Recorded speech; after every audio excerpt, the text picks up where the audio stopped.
Good afternoon. It's Friday, the 13th of October, 2023, a few minutes after 1 o'clock now. Hopefully the technical gremlins are solved. And welcome to the UK Column News. I'm your host, Mike Robinson. Joining me in the studio is Brian Gerrish. And by video link, we have Ben Rubin. Now, we're going to get kicked off this morning with Rishi Sunak and a tweet from number 10 Downing Street, because perhaps there's an interest in escalating what's going on in the Middle East at the moment. So the Prime Minister, Rishi Sunak, has directed UK military assets to be deployed in the Eastern Mediterranean to support Israel, reinforce regional stability and prevent escalation. Well, we know when they're saying prevent escalation, they mean quite the opposite. The military package, which is going to include P-8 aircraft, surveillance assets, 2 Royal Navy ships, 3 Merlin helicopters, and a company of Royal Marines, will be on standby to deliver practical support to Israel and partners in the region and offer deterrence and assurance. Rishi Sunak has also asked for all military teams in Israel, Cyprus and across the region to be bolstered to support contingency planning and the efforts of neighbouring countries to deal with any spillover from what they describe as instability in Israel. Well, my comment to this, Mike, is so we're putting in these assets to allow Israel to prosecute its war. That's my take on it. Indeed. So Rishi Sunak has headed off to the Joint Expeditionary Force meeting in Gotland in Sweden, and they are, of course, talking about this situation there. So actually, he's not in that particular image, but he is in this one because they're all meeting on HMS Diamond, which is Type 45. Destroyer, right? Destroyer, yeah. Yes, thank you. And of course, HMS Duncan is already deployed in the Mediterranean with NATO. So we'll see where that goes. But in the meantime, the United States has decided to withdraw a Marine Corps unit from Kuwait. They were there on exercise. They have been pulled out as a result, quotes, as a result of emerging events. So what they're saying is that they have been traveling on the amphibious assault ship USS Bataan, and they are no longer in the vicinity of Kuwait because they're heading off somewhere else that remains to be seen. So here's John Kirby. We don't have enough info to make decisions like that. He was talking about the question of Israeli hostage recovery. He's saying that the US isn't in a position to get involved in discussions about that just yet.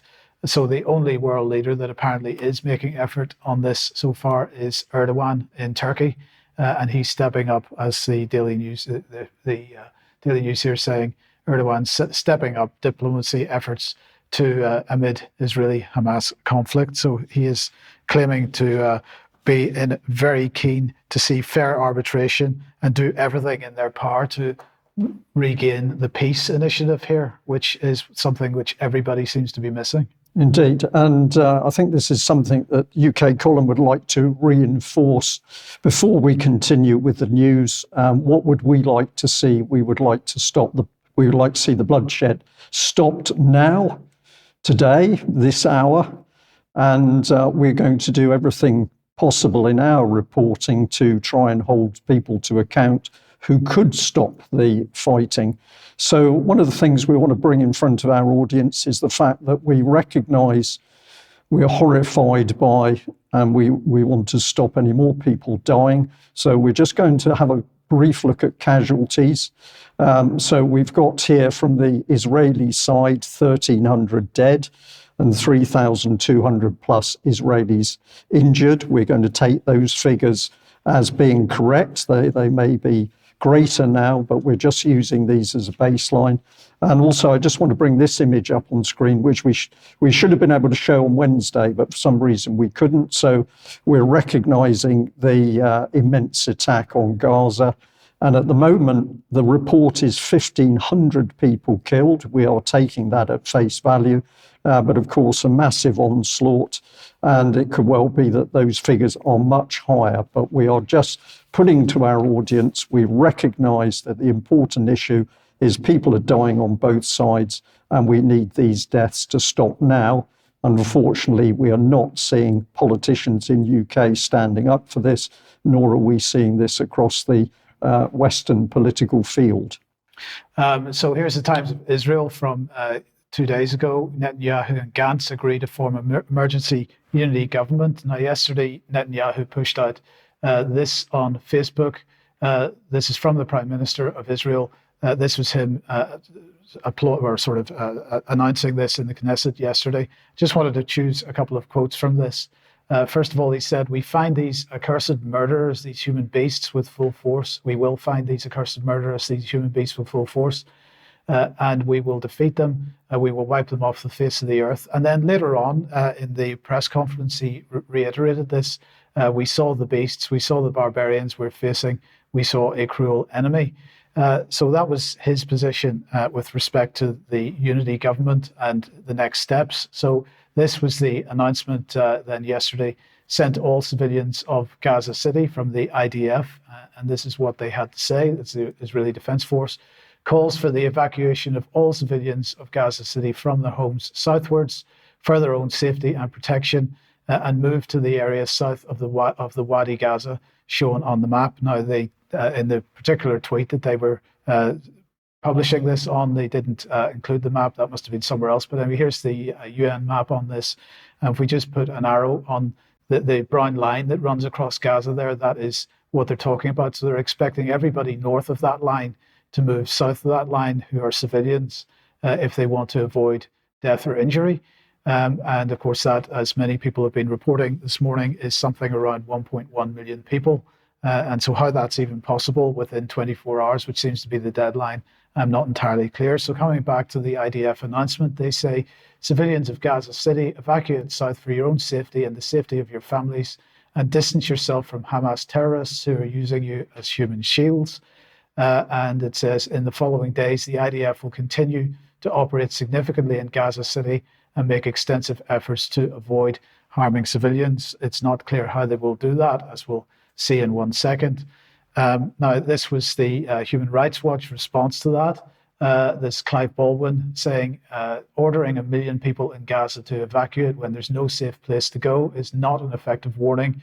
The roads are rubble, fuel is scarce, and the main hospital is in the evacuation zone.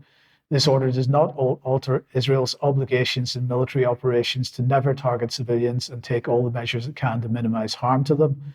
World leaders should speak up now before it's too late. And of course, they're not doing that.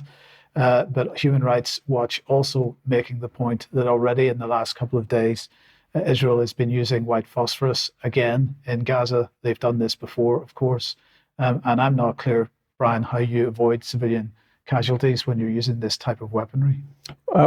Even conventional bombs of the size that are being used, Mike, there's no way that civilians can be protected. And it is interesting to compare what's happening with what's happening in Ukraine, because, of course, if the Russians had unleashed aerial bombardments on Kiev, the whole world would be up in arms. So we need to think about this one. Let's move on to possible backgrounds. And something I'd like to stress for our audience, of course, is that at the moment we don't know exactly what happened, and many other people do not know. But we can start to look at evidence and reports, and we can start to ask questions about what may or may not have happened. Now, this is an interesting report from the Jerusalem Post, and what it's clearly saying is that the events have now put Netanyahu under great pressure. So the headline is Poll, Majority Blames the Government for Hamas Massacre, says Netanyahu must resign. An overwhelming majority of 86% respondents, including 79 of coalition supporters, said the surprise attack from Gaza is a failure of the country's leadership. Now, normally, fighting brings a nation state together, so it's going to be very interesting to see how this pans out for Netanyahu and his team, but we thought it was important to flag up that there is problems there. Now, if we move on, the Times of Israel also reporting an interesting headline: security chiefs got wind of something amiss in Gaza, thought it was a drill. But Netanyahu says he was updated only when devastating Hamas infiltration began at 6:29 a.m. on Saturday. If we put a little bit of text along that, this is from the bottom of the picture, but I thought it was important. PM Netanyahu meets with Defense Minister Gallant and the military chiefs at IDF HQ in Tel Aviv for a security assessment on the 8th of October. So on the 8th, these teams were meeting.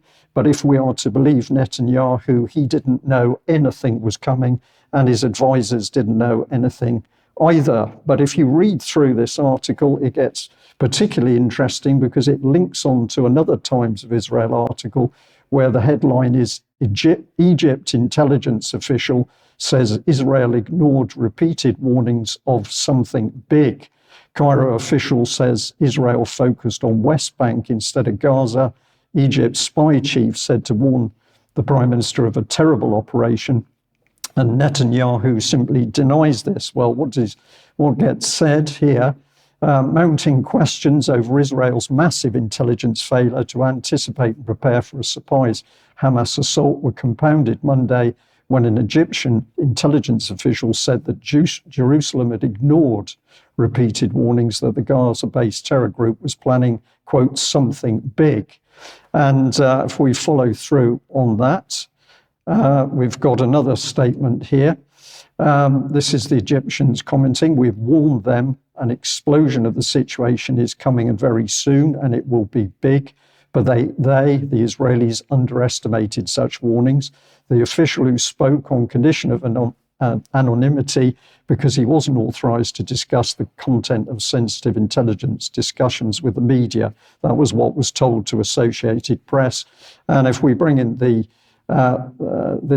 bit here, the last bit, Netanyahu denied receiving any such advance warning, saying in the course of an address to the nation Monday night that the story was fake news. Well, this seems to me to be an incredible response, but notice the use of the language, fake news, to dismiss any type of investigation into what actually took place. But we'd just like to put over the top of that some other headlines. This is October the 12th, 2023, the New York Post. Surprisingly, with the headline, George Soros once slammed the US and Israel for, quote, not working with Hamas. So that raises a pretty interesting question. And I'd just like to pop up this email that was sent to the UK column. I'm taking it at face value. But what it says is that Israeli deep state took a bunch of fringe Palestinian Islamist groups in the late 1970s and turned them into Hamas while the USA financed the whole thing, says Israeli officials such as Brigadier General Zegev, who was the military governor in Gaza in the early 1980s. And Zegev says, the Israeli government gave me a budget and the military government gives me the mosques. Hamas, to my great regret, is Israel's creation. And there are other reports here, but one ends from a gentleman called Cohen, who says, I suggest focusing our efforts on finding ways to break up the monster we created before this reality jumps in our face. Well, if this report is correct, and I say I'm just taking it on face value at the moment, then the monster has clearly emerged and something needs to be done about it. But this is the Financial Times with two headlines which just caught my attention because they were side by side when I was doing an online search. Israel must think before it acts on Hamas atrocities, and on the right, 17 hours of terror, how Hamas invaded one Israeli community. So plenty of questions to be asked as to how these horrific events took place and ultimately who's culpable. Okay, where does that take us with complete change of topic? It takes us to a complete change. And to Ben. So Ben, welcome to the program. And well, I think we're talking about globalism here and various new task forces that have been created. Absolutely, yes. Thanks for having me. Hello, everybody. And we have some big news this week from the UN, specifically from the Global Task Force of Local and Regional Governments, which is another one of these large UN programs that most people have probably never heard of, but is getting together on a regular basis to make big decisions about our future. So the task force has been around since 2013. It's actually been quite well established, been around for 10 years. It's described as a coordination and consultation mechanism that brings together major international networks of local governments to feed into policy, in particular through the development of the 17 Sustainable Development Goals and the UN policies relating to climate change. The development this week is that the advisory group has sprung into life. This is a new group related to the task force. It's been described by Antonio Guterres, the UN Secretary General, as in this context of multi-stakeholder multilateralism, the work of the group will be a crucial contribution to navigate multi-level governance matters by ensuring informed, timely, and transparent inputs into the relevant intergovernmental processes, while fostering cooperation between subnational and national governments across the UN system.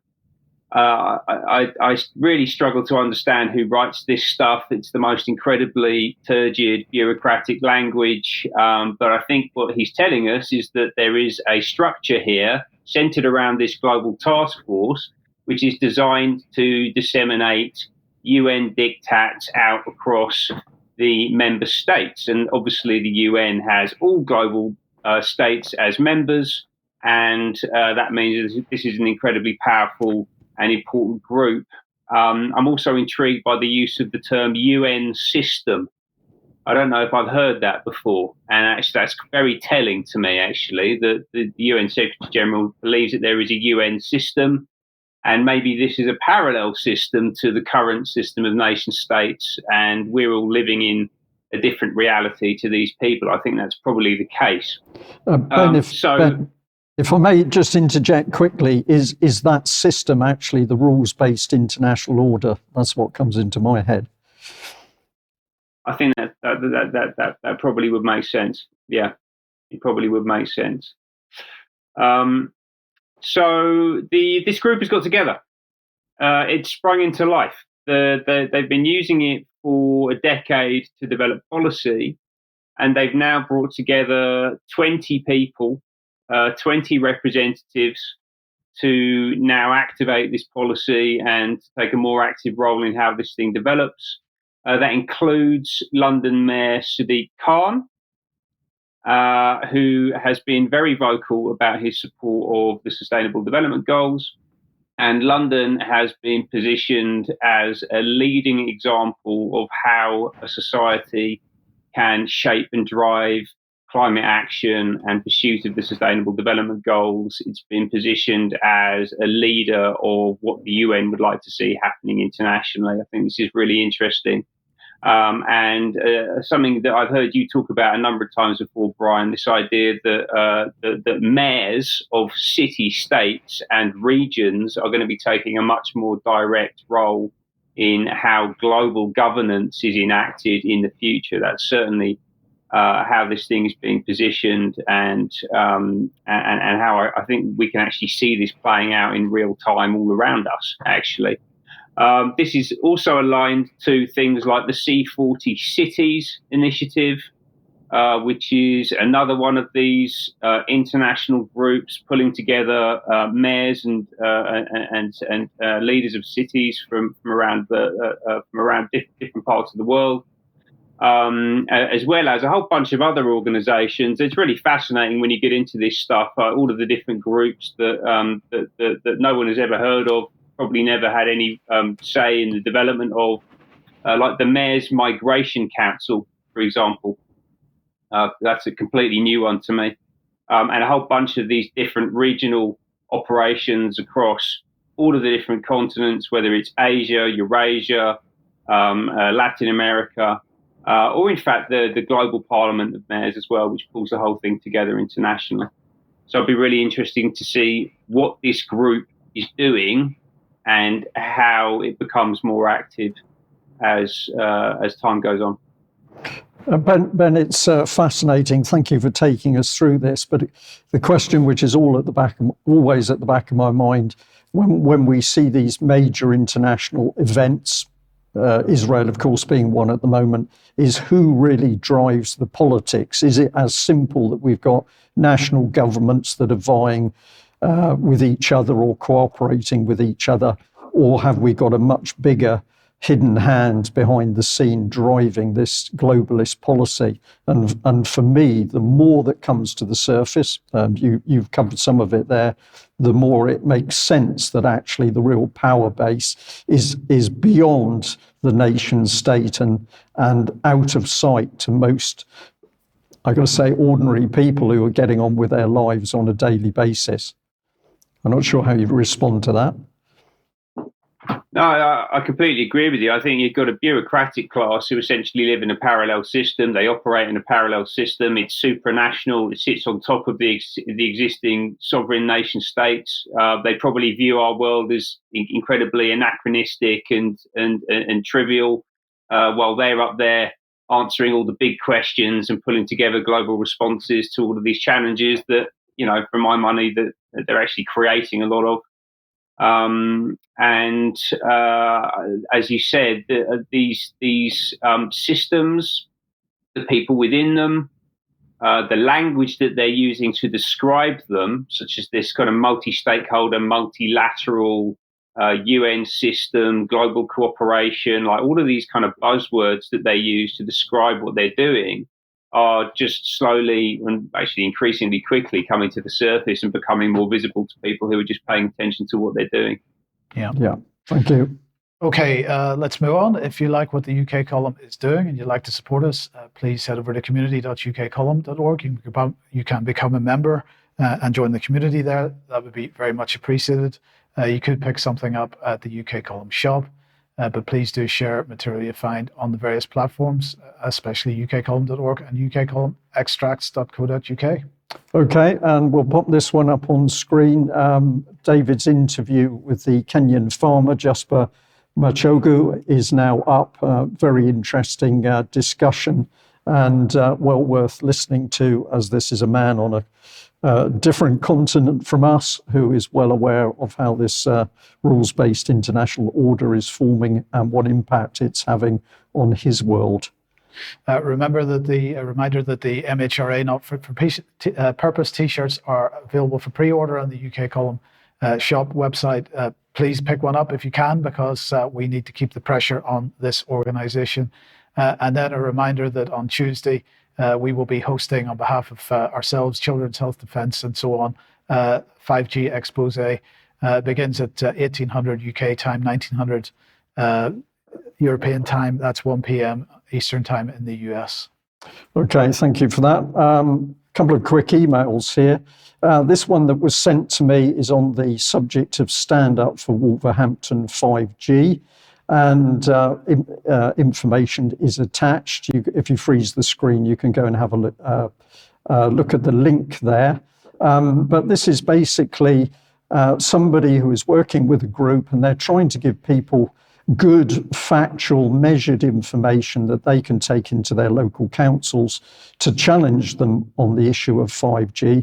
And what it says in this first email is that a company called Signal reacted to the first letter that they sent in by placing itself remarkably quickly on the Ofcom register.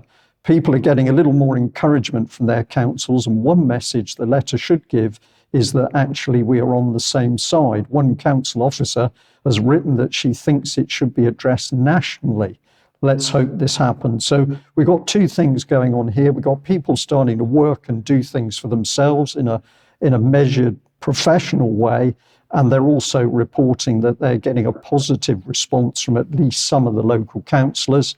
And I'll just give you a little snapshot of part of their action template that Ian and his team from Wolverhampton have created. This is only a part of the first page, but they're giving people very clear guidance on what they should and should not do to get the message across. And their main point is that if everybody stays on the key points and doesn't detract onto their own personal agenda on this subject, it means that there is a very forceful point being made across all of the councils in UK, providing people get involved locally. So we're going to say, have a look at that. I've got another email here, which was very nice to receive because somebody sent us an apologies. It said, "Hi, Brian, apologies, lots of them. You do cover Israel's probable involvement with a convenient attack by Hamas and the benefits,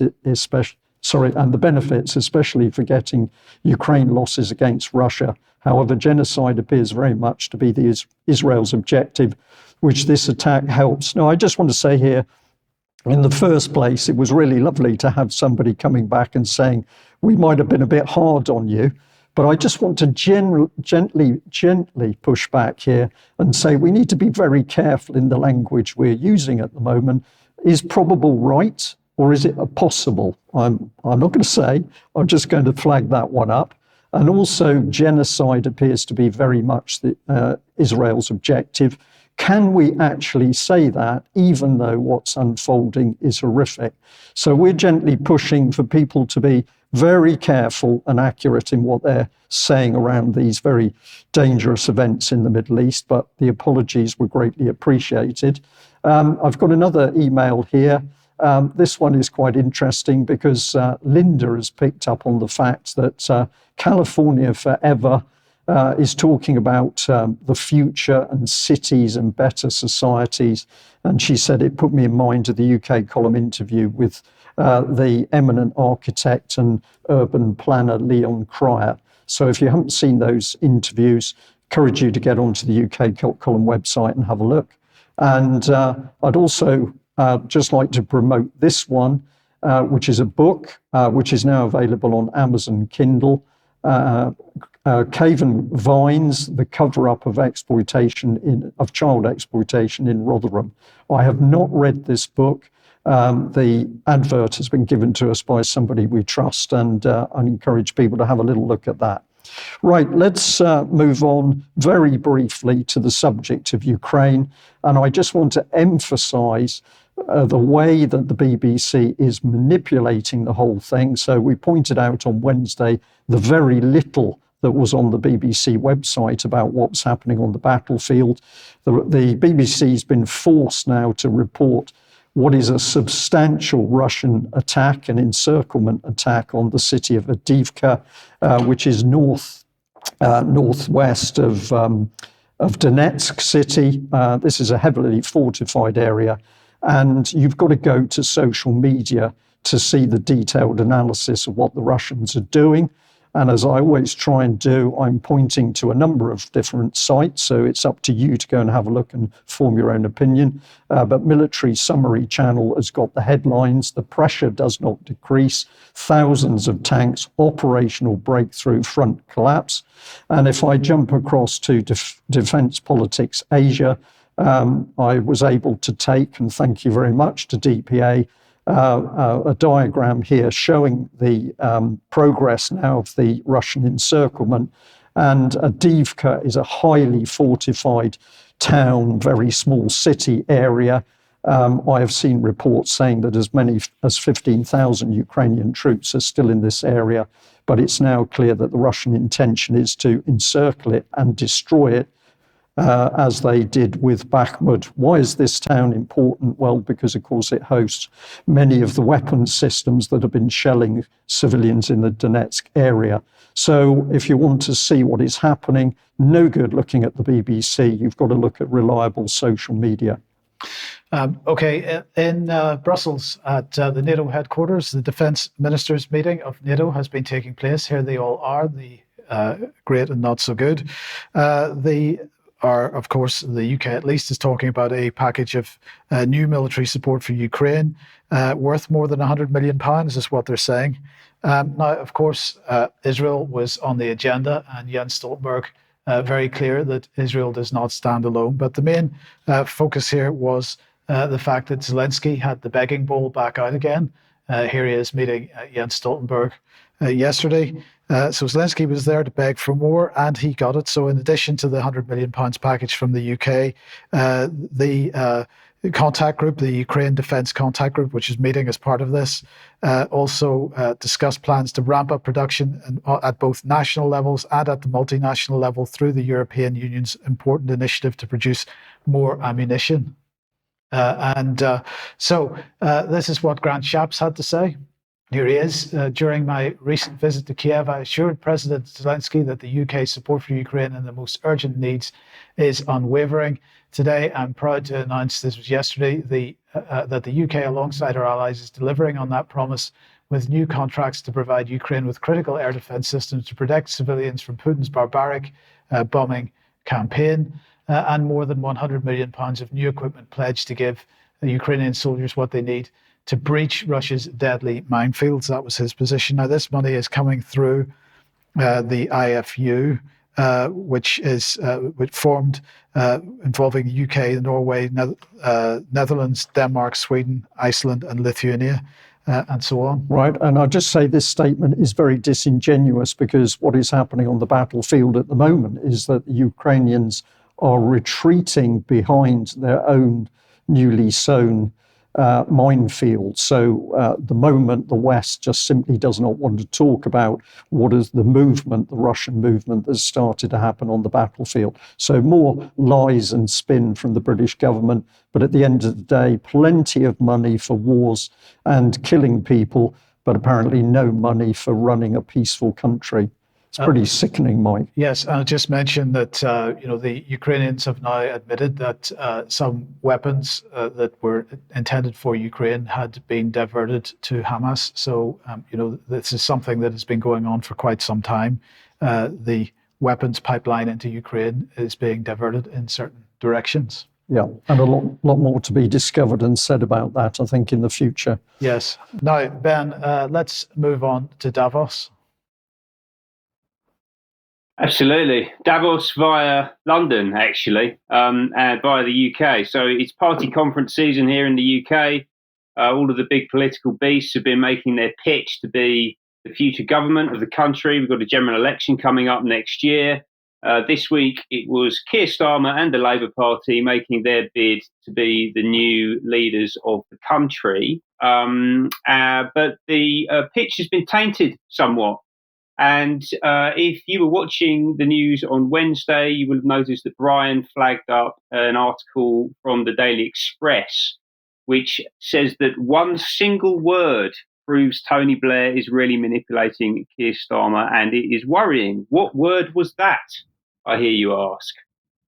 Well, let's have a little look at this video and see. Let us just ask you quickly, you have to choose now between Davos or Westminster. Davos. That is the word referred to in the Express article. And I think that Keir Starmer might regret that interview with Emily Maitlis. There's a bit of a difference of opinion amongst the panel in front of you today. Brian actually says that he doesn't think that Starmer regrets it at all. He doesn't care what we think.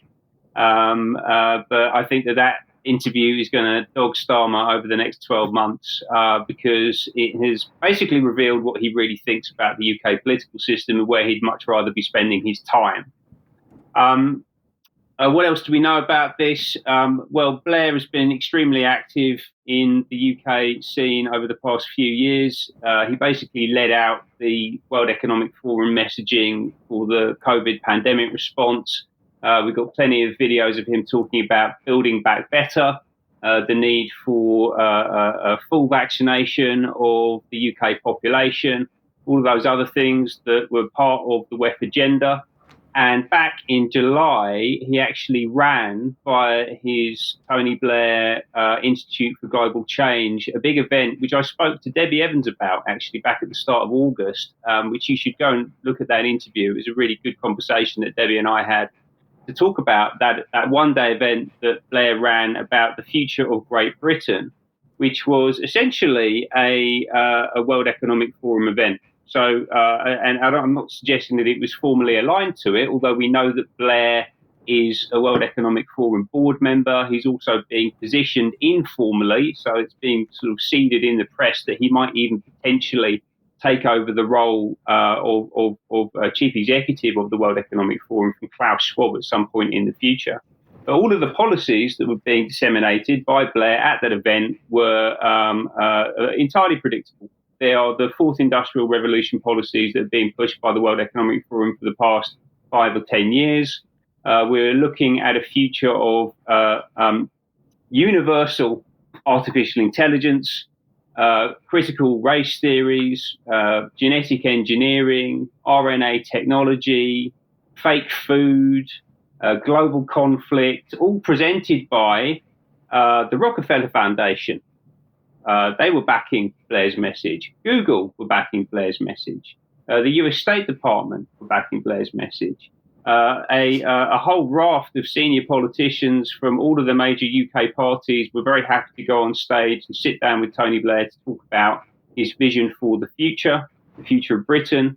And at the end of the day, having presented himself essentially as like a chairman type figure, Uncle Tony's here to have a big, expansive, future-facing conversation about what Britain's going to be like and how everything's got to drastically change.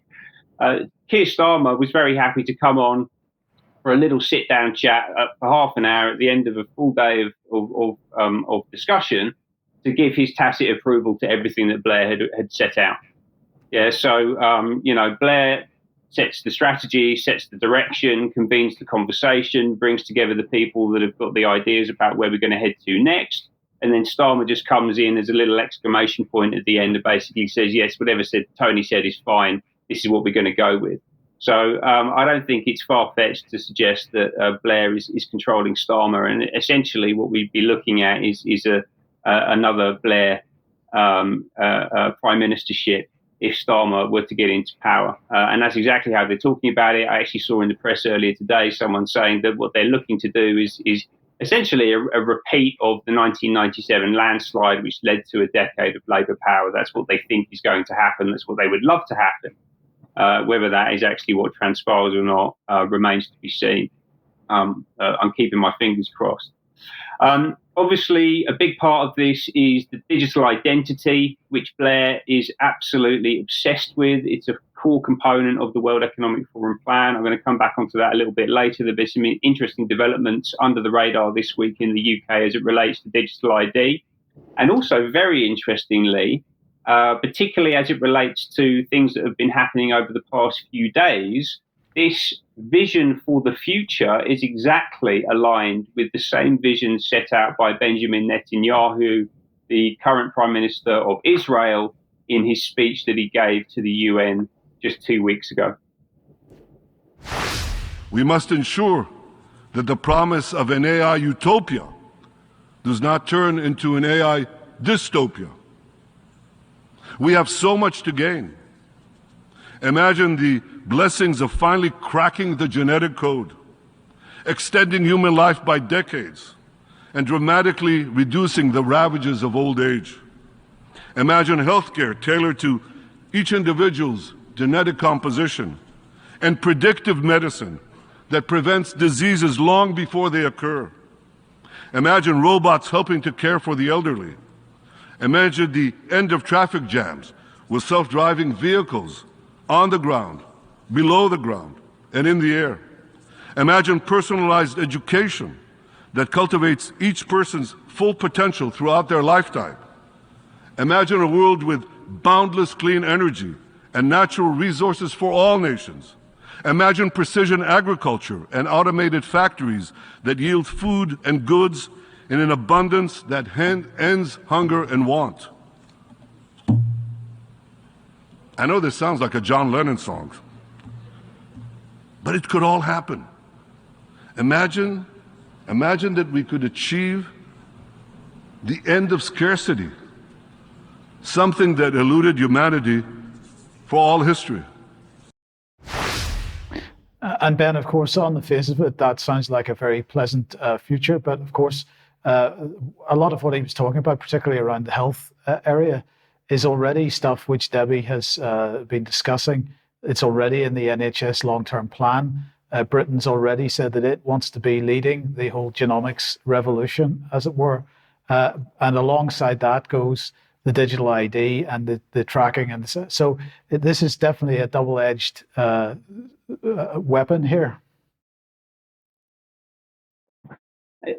Absolutely. I mean, he's painted a picture, I actually can't believe that he referenced John Lennon. I think that's just staggering. But Yeah, he talks about it in the context of this grand utopia. All of these technologies are going to be used for good. There's no downside to any of this whatsoever. It's exactly the same line that we're hearing from Blair. It's exactly the same line we're hearing really from anyone in mainstream politics, actually, as it relates to all of this stuff.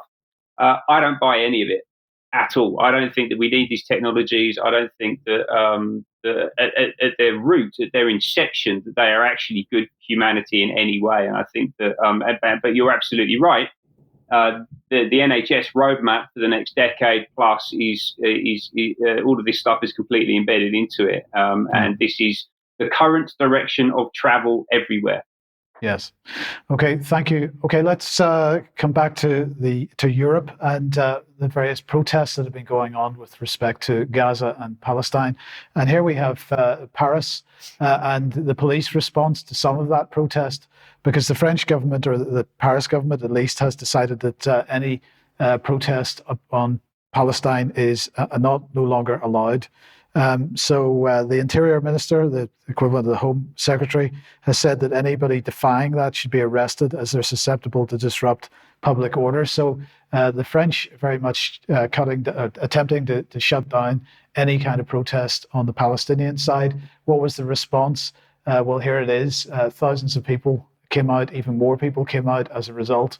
And so not only in Paris, but also in Lille, Bordeaux, and other cities yesterday. So we will see what the long-term response is. Now, of course, on Wednesday's program, I think on Monday's program, I pointed out that Sola Braverman had sent a letter to chief constables, basically saying that perhaps they shouldn't be allowing people to wave the Palestinian flag in the UK either. And a couple of videos have appeared online of people being arrested as a result. This was a young guy being arrested in Manchester, I believe. On Tuesday, I think, he had a Palestinian flag around his neck. So, arrests already taking place in the UK as well on this issue. Yeah, incredible, really, where we've got to in this country. But I've got to say, UK column has been warning for a very long time what's coming. And I'm going to take people's minds back to 2012. I don't know whether you've got anything further to comment on that, but are we in a police state? Yes, we are. Does the government control the media? Yes, it does. So this is going to head for a very dark future unless we, the wider public, stand up and say no. But let's go back to 2012 and some UK column reports. And this came up pretty quickly when I was searching some of our previous reporting material. So here we are, the 19th of November 2012. Haig, as Foreign Secretary, leads fresh ceasefire calls. He's leading fresh calls for a ceasefire in the Middle East after the bloodiest day of the Gaza crisis, increased growing concerns over the safety of innocent civilians caught up in the conflict. So, of course, this has been going on and going on. And the whole problem has not been gripped by politicians of the area or the Western world. And of course, at the end of the day, they much prefer the violence because that can increase the profits of the so-called defence companies. But let's follow through. We've got this report, which was in our same news on that particular day. I've never heard such claptrap. Haig loses his legendary call as MPs say he's under the thumb of, quote, anti-Israel Foreign Office diplomats. So why have I picked these out? Because they give us a glimpse into the fact that the moment we're dealing with matters in the Middle East and Israel, there are clearly powers at work which we can't quite put our fingers on, but those powers are so powerful they can touch the shoulder of MPs no matter what party they belong to. Now, in the same reporting period, Russia Today, in those days, Russia Today was able to actually speak, no more, of course, but they reported this deadly mistake: IDF wipes out Palestinian family due to a technical error. And of course, this was another tragic event. But really what we're saying here is, of course, this tragedy in the Middle East has been going on for a very long time, and clearly no British politician wants to get in there and help solve the problem. And it's taken Turkey, as you've just said, Mike, to take the lead in the present day. Well, what's behind the scenes? Conservative Friends of is a subject the UK column has been happy to talk about. And I was prompted to go back on this subject today to see what the Conservative Friends of Israel had to say on the subject. Well, perhaps not surprisingly, they have got pieces on the number of dead that have occurred amongst Israelis. So on the left of your screen, special briefing day 6, death toll rises to over 1,300 in deadly Hamas attack. And of course, this is all completely pro-Israeli. And if you dig deeper into it, what you come up against is this very interesting political bond between the Conservatives and Israel. So does the Conservative government work for the British public, or does it work for Israel? Sometimes it's difficult to see. If we go to Labour, so that we're fair on the political system, this is what you encountered on the Labour Friends of Israel page, working towards a two-state solution. So Labour Friends of Israel make out that they've got an even-handed approach to actually solving the problem in the Middle East with respect to Gaza, and they're looking for a two-state solution. But let's look at their little promotional video clip to see what they're really saying. There is no other organisation that exists within the Labour Party to fight for Israel, for peace and for a two-state solution. Right at this moment, I literally can't think of a single more important time for Labour Friends of Israel to be active and for people to support them. Currently, the Labour Party is in a pretty bad place. LFI is leading the fight against anti-Semitism in my party and in the country. And it's a sad truth that that is a necessary role they have to play. It plays a really important role in promoting the long-standing and really valuable friendship that's existed between the UK Labour Party and the Israeli Labour Party. And I would say that if there wasn't an LFI, you'd have to invent it. It's a vital part of Labour Party democracy. We are fighting the hard left's attempt to demonise and delegitimise Israel. We are fighting anti-Semitic anti-Zionism and BDS. So that is only a tiny segment of that video, but it's very clear what they are fighting for. And the video is not about saving lives and stopping war and violence in the Middle East. So I'll leave our audience to reflect on that. But at the end of the clip, she mentions BDS, Mike. Yeah, so you just wanted to look at what that is. So this is the boycott, divestment, sanctions movement. They say they work to end international support for Israel's oppression of Palestinians and pressure Israel to comply with international law. And this was certainly the message of the Palestinian representative, the ambassador on the UK media, on Sky News and on the BBC, when he was basically saying that that's really what they want at the end of the day is a respect for international law, which they perceive that is not there at this point in time. Okay, thank you very much for that. Well, I'm just going to end on this particular slide, also from the 19th of November 2012, because once again, UK column was absolutely on the button, and we were warning what was happening with controls over the press. And of course, this article, where the headline is, "I'm a strong champion of free press," says Hague, as poll reveals vast majority of the public see, quote, "no need for state regulation."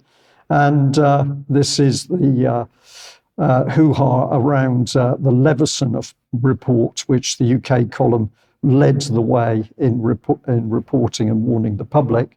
So we'll just bring this over the top. We have warned for so many years that our government was going to go to take control of the press.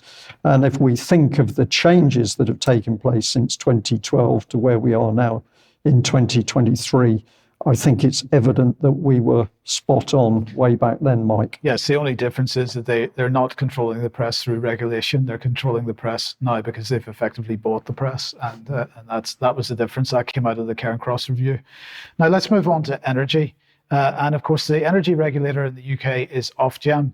Now, they have decided that they are going to have to deal with the problem of the potential bankruptcy of retail energy companies.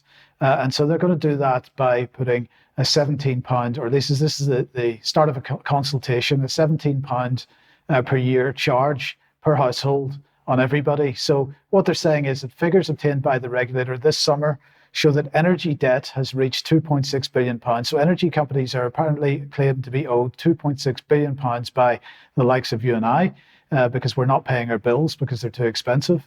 Under the terms of the price cap, suppliers are able to recoup unrecoverable debt through the pricing of their services. So if somebody can't pay, then everybody else has to pay for them on their behalf. And so what they're saying is, with bad debt levels expected to continue increasing, Ofgem is considering whether or not to add a one-off adjustment to the price cap to reduce the risk of energy firms going bust or leaving the market as a result of unrecoverable debt. The analysis in the paper shows that this could result in a temporary rise in consumer bills of up to £17 a year, or in other words, around £1.50 a month on average, but is weighed against the risk of customers facing even higher costs and poorer standards of service if suppliers go bust. They say for this comprehensive consultation, Ofgem will engage with industry, consumer groups, and the public to consider a range of options, including how to spread the cost of any additional allowance between the various payment methods. Now, of course, what we've got to recognise here is the structure of the energy markets in the UK, which are completely broken. So we have the generating companies on one hand that are selling energy into the wholesale markets, and they are making billions and billions and billions of profit as a result of that. And then we have the retail end, and the retail companies, which might include some of the same companies that are providing wholesale energy, but might not, because there are plenty of retail companies that are attempting to sell energy at a lesser cost and but on a riskier basis. It's the retail end of the business that's the problem. Now, of course, they're having to buy this energy on the wholesale markets at these highly inflated prices, and then they're trying to have to sell that to the likes of you and I, who can't really afford it. And as a result, they are on the retail side, in a precarious financial position. So on the wholesale side, they're making billions in profits. On the retail side, some of these companies in a precarious position. And so the answer to that, says Ofgem, is to effectively tax the retail consumer more, because the wholesaler, with their billions in profits, they don't have enough money to cover this cost. It's us as the consumer that needs to pay it instead. So I would suggest that everybody gets involved in this consultation and makes their feelings known. Yeah, absolutely. So Ben, let's come back to you to end then, and digital ID. Absolutely. So one of Tony Blair's favourite topics, as I talked about earlier, he's been going on about identity cards for, 20, 25 plus years now. And it is a core component of the World Economic Forum strategy. They want everyone to have a digital identity. If you haven't been onto the World Economic Forum Strategic Intelligence site, then I highly recommend doing so, because they basically tell you everything that they're thinking and planning to implement. It's all in there.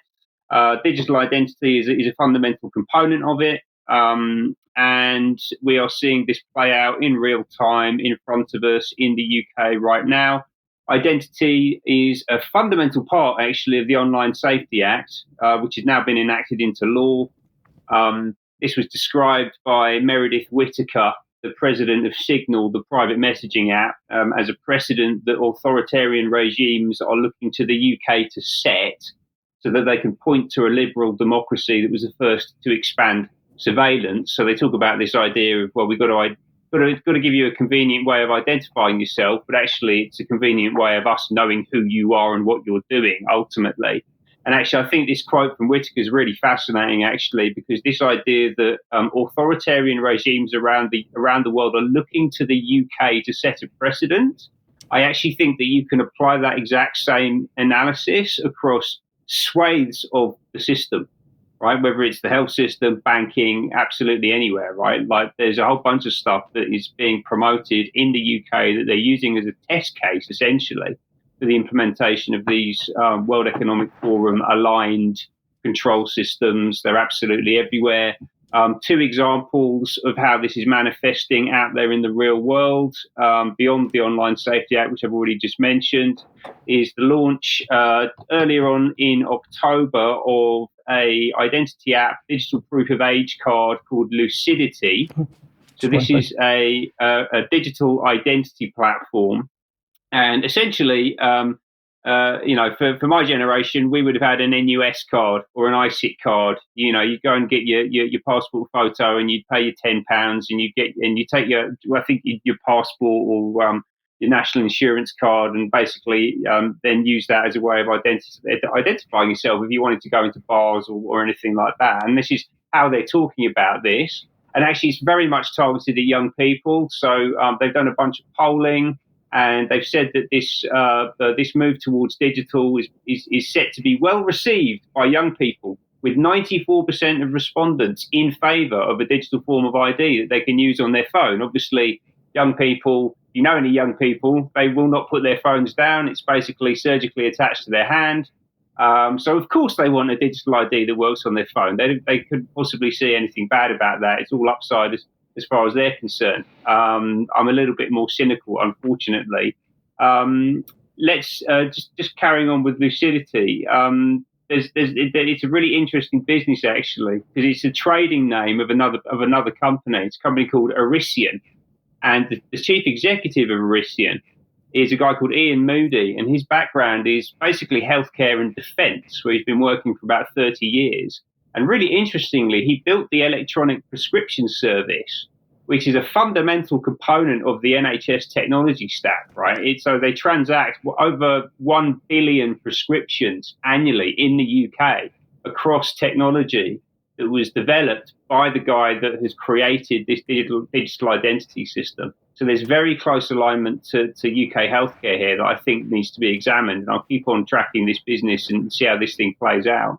And then the second example is this one from a partnership between another business called Yachty, which has got links into the gaming industry. Interestingly, obviously, they're very interested in being able to verify people's age. It's one of those things that we have to, like buying alcohol, you need to be a certain age to gamble in this country. So age verification is an important part of what they do. But Yachty have been partnering with Lloyds Bank. And this is, again, to create an age verification application, right? So they're talking about it in the context of verifying people's age. But once you're already in there with this kind of technology, there are a whole bunch of other capabilities that could be built on top of it. And I'm interested to think about what the potential future use cases of this stuff could be. I'm also particularly interested in this example because Lloyds Banking Group, believe it or not, is also a partner of the World Economic Forum. Yeah. So this all links back into what we've been talking about today with the World Economic Forum, Tony Blair, and the policies that they've all been promoting. Brilliant. Okay, Ben, thank you very much for that. We'd just like to end by saying to our audience, with these amazing and unpleasant events taking place in the Middle East, it's clear that it's had a big effect on a lot of people. A lot of people's emotions are high. And we'd like to say, beware of the fractions and division between people, because if we're going to deal with these problems as we must, it's very important that people stay friends and stay working together, even if you don't agree on everything. And at the end of the day, we feel that we should start by recognizing the people that have died in the Middle East, no matter where they come from Israel or Paris or Palestine or Gaza or Arabs or even other nationalities that have been caught up and have died as a result of the actions on the ground. This is wrong. We all need to work to stop it. We will thank you for joining us today. We will have an extra UK column extra with Ben in a few minutes' time. But otherwise, for our main UK column news, we will be back at 1 o'clock on Monday. Thanks for joining us. Bye-bye.